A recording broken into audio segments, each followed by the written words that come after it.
Singh Dhami full form में है। तेज रफ्तार फैसले, बैक टू बैक बैठक, विभागीय समीक्षा और योजनाओं के प्रभावी क्रियान्वयन पर सख्त फोकस के जरिए उन्होंने स्पष्ट कर दिया है कि प्रदेश सरकार गति, पारदर्शिता और परिणाम आधारित शासन की दिशा में पूरी ताकत से जुटी है। प्रदेश को विकसित बनाने के लक्ष्य में सीएम धामी ने हर विभाग की जिम्मेदारी और सहभागिता तय की है। सीएम धामी ने 2 दिन में 7 विभागों की समीक्षा बैठक की है, जिसके तहत संपूर्ण प्रदेश में 24 गेम चेंजर योजनाएं बनाई गई हैं। सीएम धामी की ये सक्रियता प्रधानमंत्री नरेंद्र मोदी के उस विजन से गहराई से जुड़ी है जिसमें उन्होंने 21वीं सदी के इस दशक को उत्तराखंड का दशक बताया था। मुख्यमंत्री पुष्कर सिंह धामी का फोकस है कि उत्तराखंड विकास, निवेश, पर्यटन और बुनियादी ढांचे के क्षेत्र में राष्ट्रीय स्तर पर एक रोल मॉडल बनकर उभरे।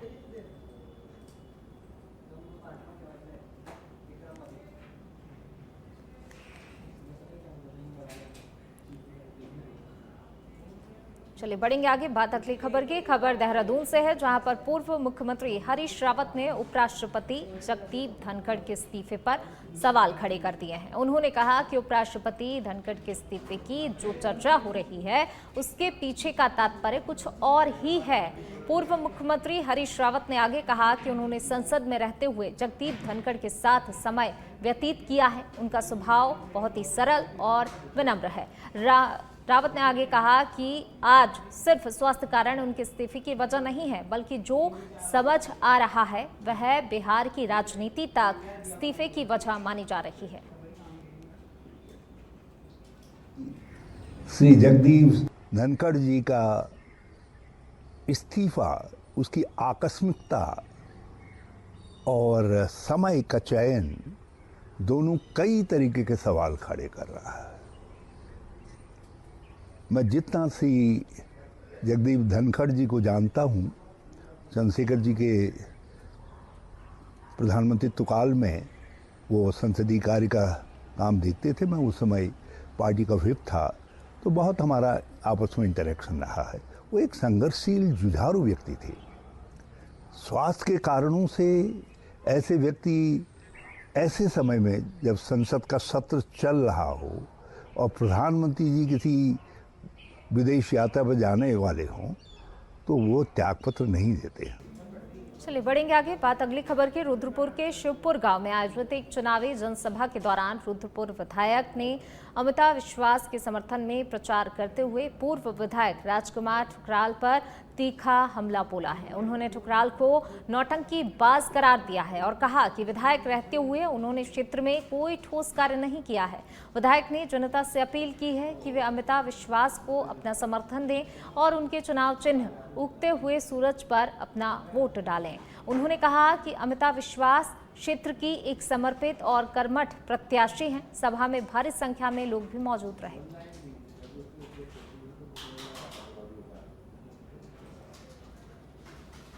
आपने कहा कि चुनौती है, मैं ऐसा करके दिखाऊंगा, मैं वैसा करके दिखाऊंगा, यही एक नौटंकी का वो है।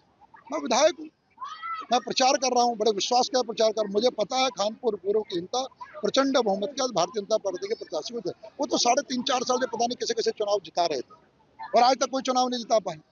कहीं पर वो खड़े नहीं हो पाए, कोई पार्टी ज्वाइन कर नहीं पाए, किसी पार्टी ने स्वीकार किया नहीं, दर दर भटक रहे हैं, बिन पैंदी के लोटे हैं। अब उनकी कहीं को इतनी गंभीरता से आप लोग क्यों लेते हैं, मुझे ये समझ में नहीं आ रहा। यहाँ का विधायक उनकी बातों का कभी जवाब नहीं देता। यहाँ का विधायक अपना काम करता है, ईमानदारी से करता है और सारे चुनावों को जीतता है। मेरा चुनाव चिन्ह उगता सूरज है, बैलेट पेपर के पहले नंबर पे। मैं सम्मानित जनता से यही अपील करना चाहता हूँ कि आप सुबह जाएं, जाते उगता सूरज पे मोहर लगाएं और मेरे मुझको विजय बनाएं। विपक्ष कई प्रकार के आरोप लगा रहे हैं। विपक्ष का काम है आरोप लगाना। वो आरोप आप किसी भी गांव में चले जाइए, मैं कहता हूँ इतने पत्रकार बंधु हैं, आप किसी भी गांव में चले जाइए, जाके वहाँ का पूछिए कि भाई सुदर्शन जी ने कुछ काम कराया है नहीं कराया, वो अपना बताएं। जो अपना रहते दिनेशपुर है, चुनाव लड़ रहे हैं खानपुर पूरब से, अपना राशन कार्ड दानपुर में बना रखा है और वो भी चलो तुम चुनावों में इतने रुपए खर्च करो और तुमने अपना सफेद राशन कार्ड बना रखा है, तुम पहले उसका खंडन करो। आप लोग भी पूछिएगा, ये मेरा व्यक्तिगत राय है, मैं तो आपको राशन कार्ड भी दिखा रहा हूँ। चलिए बढ़ेंगे आगे। उत्तराखंड की विश्व प्रख्यात चारधाम यात्रा सुचारू है। मानसून के बीच चारधाम यात्रा का संचालन करना शासन प्रशासन के लिए एक बड़ी चुनौती बना हुआ है। चारधाम यात्रा के दृष्टिगत आपदा सचिव विनोद कुमार सुमन ने जानकारी देते हुए बताया कि यात्रा को सुचारू और यात्रा को सुव्यवस्थित चलाने के लिए विभाग युद्ध स्तर पर धरातल पर कार्रवाई कर रहा है। लैंडस्लाइड जोन को चिन्हित कर जेसीबी और पोकलेन जैसी मशीनों की तैनाती की गई है। इसके साथ ही विभाग की ओर से एसडीआरएफ, एनडीआरएफ और जिला प्रशासन की टीम को भी किसी भी प्रकार की आपदा की स्थिति से निपटने के लिए निर्देशित भी किया गया है। इसके साथ ही विभाग की कोशिश है कि मानसून की वजह से किसी भी प्रकार की कोई परेशानी यात्रियों को न हो और न ही यात्रा में किसी प्रकार की कोई रुकावट आए। तो यात्रा को सुव्यवस्थित चलाने के लिए विभाग सख्त है और लगातार जो है ये कोशिश भी की जा रही है कि यात्री जो हैं जो चारधाम यात्रा के लिए लगातार पहुंच रहे हैं उन्हें किसी भी प्रकार की कोई परेशानी ना हो, और इसके लिए जो है युद्ध स्तर पर तैयारियां भी की जा रही हैं और पहले से ही सुरक्षा के भी पुख्ता इंतजाम किए गए हैं। वहीं अगर बात की जाए लैंडस्लाइड जोन की तो उन्हें भी चिन्हित कर वहाँ पर भी मशीनें जो हैं पहले से ही तैनात की गई हैं।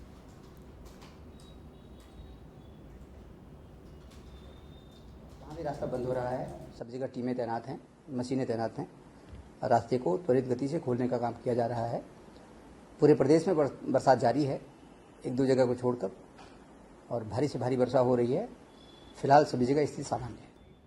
चलिए खबरों में आगे बढ़ेंगे। बात अगली खबर की। उत्तराखंड में सरकारी अस्पतालों की कार्यप्रणाली को लेकर स्वास्थ्य सचिव डॉक्टर आर राजेश कुमार ने बड़ा फैसला लिया है।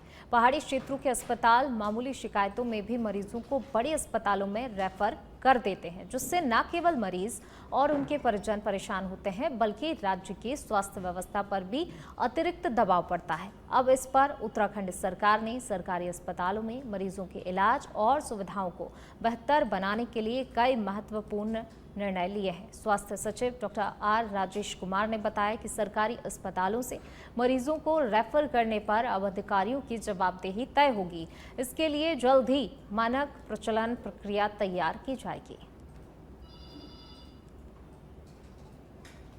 तो जल्द ही अब मानक प्रचलन प्रक्रिया जारी होगी। इसके लिए जो है बैठक में निर्णय भी लिया गया है। सीएमओ और डॉक्टरों की अब जिम्मेदारी भी यहाँ पर बढ़ेगी। सरकारी अस्पताल नहीं बनेंगे रेफर सेंटर, जिस प्रकार से अभी जो है कई छोटे अस्पताल मरीजों को रेफर कर देते हैं, लेकिन अब ये अस्पताल जो है रेफर सेंटर नहीं बनेंगे। अब इसके लिए जो है जल्द ही मानक चलन प्रक्रिया भी जारी की जाएगी। सीएमओ और डॉक्टरों की जिम्मेदारी अब यहाँ पर बढ़ेगी।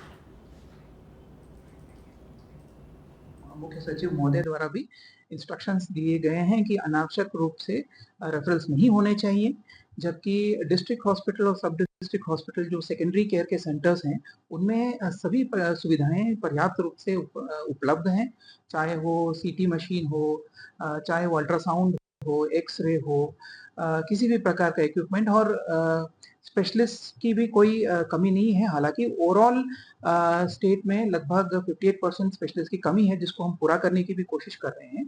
लेकिन जो सेकेंडरी केयर सेंटर्स हैं, यानी जो डिस्ट्रिक्ट हॉस्पिटल और सब डिस्ट्रिक्ट हॉस्पिटल हैं, उनमें लगभग 90% स्पेशलिस्ट उपलब्ध हैं। सो इसी के दृष्टिगत जो है शासन एक एसओपी तैयार कर रहा है रेफरल्स के लिए। चलिए बढ़ेंगे आगे। देश भर में सावन का महीना बड़ा पावन माना जाता है। इस श्रावण मास में पूजा अर्चना का विशेष प्रावधान भी है। तो वहीं उत्तराखंड के हरिद्वार में देश के कोने कोने से भगवान भोले के भक्त आते हैं और जल लेकर निकलते हैं। उसी को लेकर प्रशासन ने भक्तों के लिए रूट डायवर्जन किया हुआ है, जिसका असर जनपद ऊधम सिंह नगर के जशपुर में देखने को मिल रहा है। रूट डायवर्जन के चलते ऊधम सिंह नगर के जशपुर में भी भारी वाहनों को रोका गया है, जिसके बाद उत्तराखंड बॉर्डर पर वाहनों की लंबी लंबी कतारें नजर आ रही हैं। तो वहीं ड्राइवरों का कहना है कि 2 दिन हो गए हैं यहाँ खड़े हुए, लेकिन कोई भी व्यवस्था नहीं की गई है। नेशनल हाईवे पर 4 लाइन बनाई गई हैं। गाड़ी चालक 3 दिनों से भूखे प्यासे खड़े हुए हैं।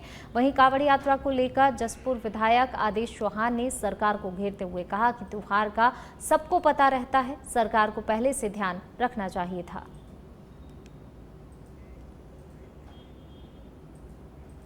नहीं, देखिए, त्योहार का सबको पता होता है, सरकार को पहले से तैयारी रखनी चाहिए, क्योंकि वाहनों को अगर ट्रांसपोर्ट रुकेगा तो दिक्कत तो आने वाली, सामग्री इधर से उधर नहीं जाएगी। लेकिन मार्ग, क्योंकि कोई बंद कर देना इसका समस्या का समाधान नहीं। प्रशासन को सरकार पहले ही अगर व्यवस्था बना दे तो मैं समझता हूँ ना कांवरियों को दिक्कत होगी ना आम जनता को दिक्कत होगी। लेकिन कांवर के नाम पर जो हुड़दंग हो रहा है वो ठीक नहीं है।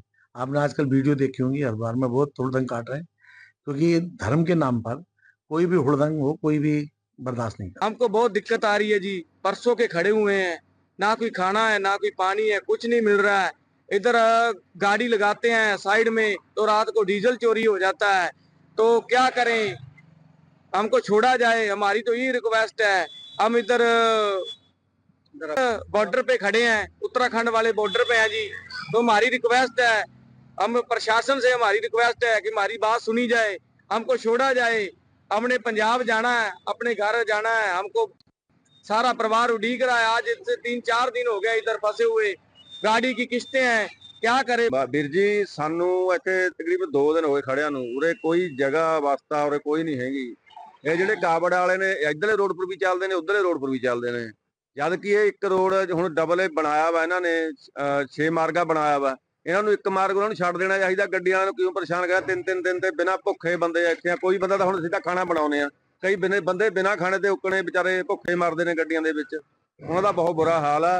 ये सोचना चाहिए गवर्नमेंट ਨੂੰ, एक सड़क ਉਹਨਾਂ ਨੂੰ ਦੇ ਦਾ। साथ सम्मान समारोह के दौरान हुई अभद्रता पर बॉडी बिल्डर मोहित चोपड़ा ने नाराजगी जाहिर की है। आयोजकों पर दुर्व्यवहार और अभद्र भाषा के प्रयोग का आरोप लगाया गया है, जिसका वीडियो अब सोशल मीडिया पर जमकर वायरल भी हो गया है। इस घटना को लेकर मोहित चोपड़ा आज वरिष्ठ पुलिस अधीक्षक कार्यालय पहुंचे और कार्रवाई की मांग की है। उन्होंने चेताया कि यदि पीड़ित खिलाड़ी को न्याय नहीं मिला तो वे अपने करियर की सभी मेडल और ट्रॉफियां सरकार को लौटा देंगे। मोहित ने आगे कहा कि खिलाड़ियों को मंच पर अपमानित करना शर्मनाक है। उन्होंने प्रशासन से मांग की है कि दोषियों पर सख्त कार्रवाई हो।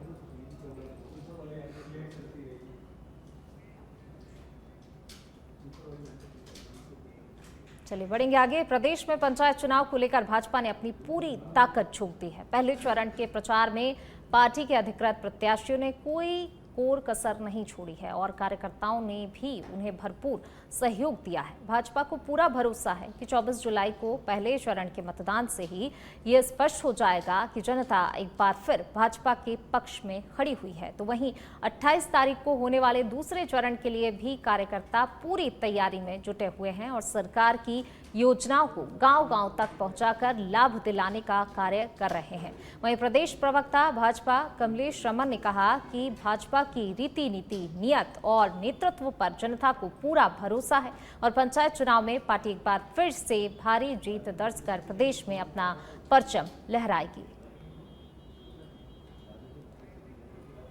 देखिए, क्योंकि पहले चरण का जो हमारा प्रचार प्रसार है वो आज थम जाएगा और हमारे जितने भी प्रत्याशी हैं जिनको पार्टी ने अधिकृत किया है, उन्होंने प्रचार प्रसार में कोई कमी नहीं छोड़ी और कार्यकर्ताओं ने उनका पूरा सहयोग किया और हमें पूरा भरोसा है कि जनता पंचायत के चुनाव में भारतीय जनता पार्टी को एक बार फिर आशीर्वाद देगी और हमारी पूरी तैयारी है चुनाव को लेकर के। पहला चरण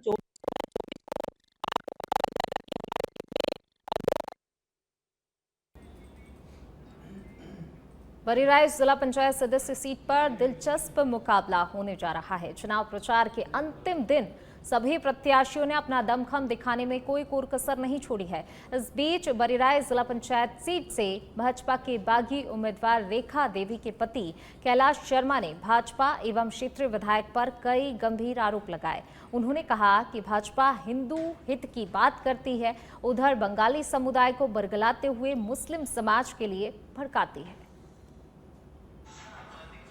अगर मैं कमजोर होता तो इतने बड़े विधायक को खुद प्रचार करने के लिए फील्ड में नहीं जाना पड़ता, वो भी एक निर्दलीय प्रत्याशी को अपना बता करके, झूठ बोल करके कि वो भाजपा का समर्थित प्रत्याशी है। एक बात ये आप बिल्कुल क्लियर है जनता के सामने, और इसलिए वो इतना कमजोर प्रत्याशी उन्होंने उतारा है कि वो ये समझ लीजिए आप कि उनको हर घर में खुशामद करनी पड़ रही लोगों को कि भाई हमें इस प्रत्याशी को वोट दो, ये भाजपा का प्रत्याशी है, भाजपा का प्रत्याशी, जबकि भाजपा का तो असली मुझे देने का, भाजपा मुझे टिकट दे रही थी, तो क्यों इन्होंने टांग अड़ाई उसमें, क्यों टांग अड़ाई गई। अगर इनका भाजपा का प्रत्याशी होता तो भाजपा खुले तौर पर भाजपा संगठन उसको टिकट देती और प्रत्याशी घोषित करती, क्यों नहीं किया गया भाई। आप समझ रहे हैं ना इस बात को कि मेरे कारण ही तो भाजपा संगठन ने उनको। उत्तराखंड हाईकोर्ट के चीफ जस्टिस राकेश थपलियाल के तहत गैरसैंण पर बीते दिनों राजनीतिक दलों को फटकार लगाई गई थी, जिस पर कांग्रेस प्रवक्ता प्रतिमा सिंह ने कहा कि ये फटकार सिर्फ कांग्रेस पार्टी को नहीं बल्कि भाजपा सरकार पर भी लगाई गई है। उन्होंने कहा कि जब हम सत्ता में थे तो हमने टेंट में गैरसैंण में विधानसभा सत्र कराया था। आज वहां पर 8,000 करोड़ रुपए की जो प्रॉपर्टी बनकर खड़ी है वह कांग्रेस पार्टी के तहत ही खड़ी की गई है। प्रतिमा सिंह ने कहा कि राज्य सरकार ने वहां सिर्फ खानापूर्ति के लिए सत्र आयोजित कराकर इतिश्री कर ली। हमारी मांग है कि वहां कम से कम 1 महीने का विधानसभा सत्र आयोजित किया जाए। इसके साथ ही उन्होंने फिर दोहराया कि 2027 में जब कांग्रेस पार्टी सत्ता में आएगी तो गैरसैंण में हम स्थायी राजधानी बनाएंगे।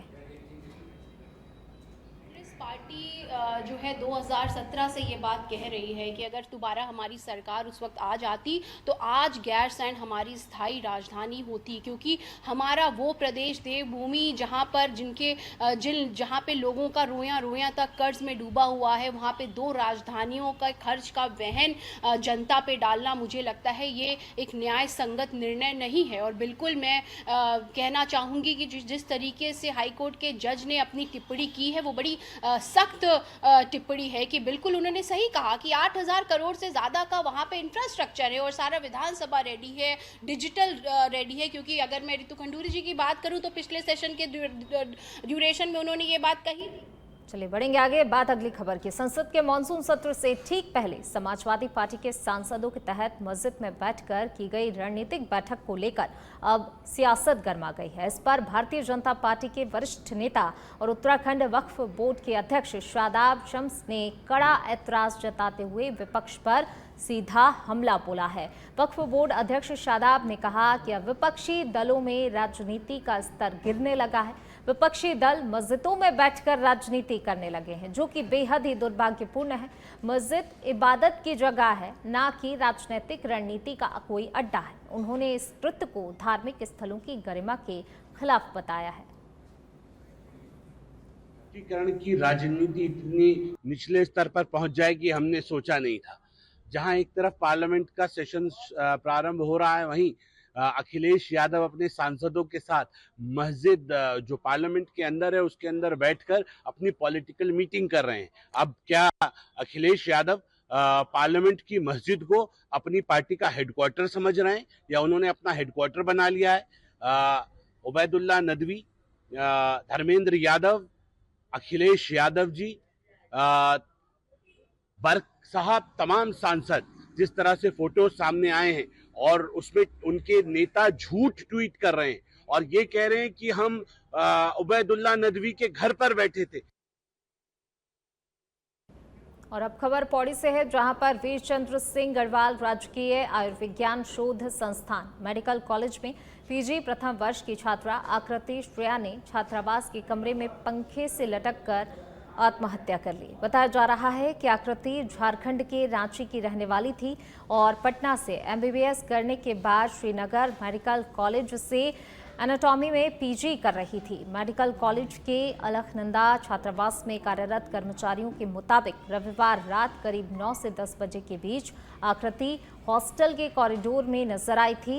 इसके बाद वह अपने कमरे में चली गई और दरवाजा बंद कर लिया। पुलिस ने शव को नीचे उतारकर पोस्टमार्टम के लिए मेडिकल कॉलेज के शवगृह में भिजवा दिया है।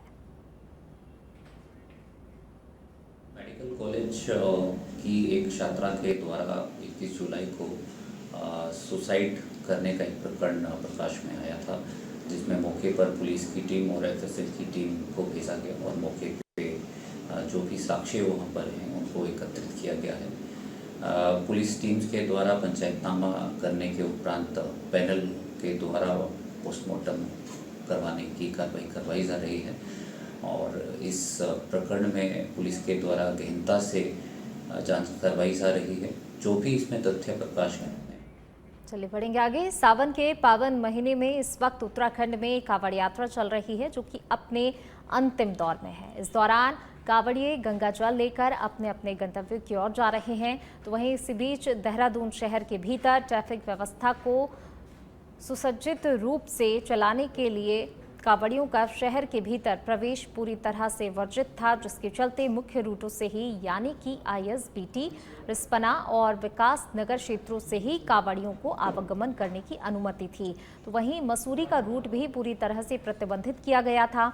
अब कल यानी कि 23 जुलाई को शिवरात्रि है, जिसमें बड़ी संख्या में कांवड़ियों के पहुंचने की उम्मीद जताई जा रही है। पुलिस प्रशासन द्वारा कांवड़ियों से ये अपील की गई है कि वह निर्धारित रूट का ही पालन करें और प्रतिबद्ध रूट से आवागमन न करते हुए पुलिस प्रशासन का सहयोग करें। सबसे पहले तो जितने भी हमारे कांवड़ शिव भक्त हैं, तो उन सभी को कल जैसे कि विदित है कि महाशिवरात्रि है, सभी को बहुत बहुत शुभकामनाएं।